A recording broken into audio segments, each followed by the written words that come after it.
Сегодня наш рассказ о художнике Александре Васильевиче Лукине.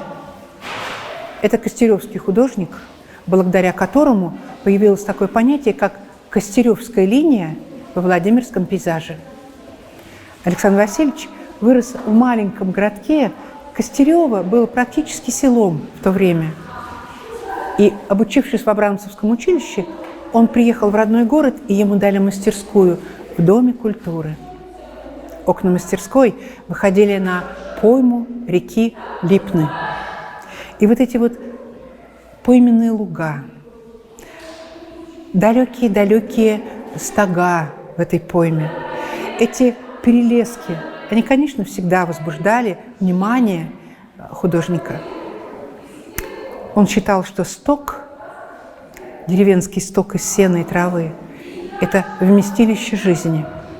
Александр Васильевич вел почти ночной образ жизни, бывало, писал ночами.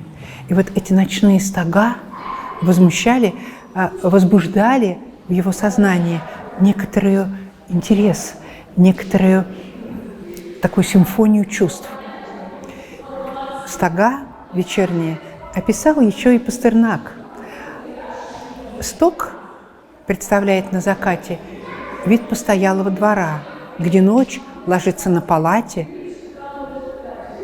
накошенные клевера, а утром вновь синеет выси, вновь опять стога, как облака, и словно водка на анисе земля душиста и легка.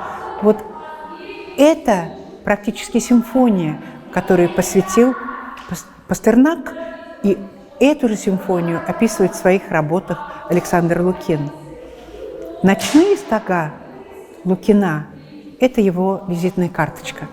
Благодаря Александру Васильевичу Лукину в Костереве образовалась целая линия пейзажистов. Николай Владимиров – замечательный пейзажист. Илья Савельев – ныне здравствующий, прекрасный пейзажист, интереснейший.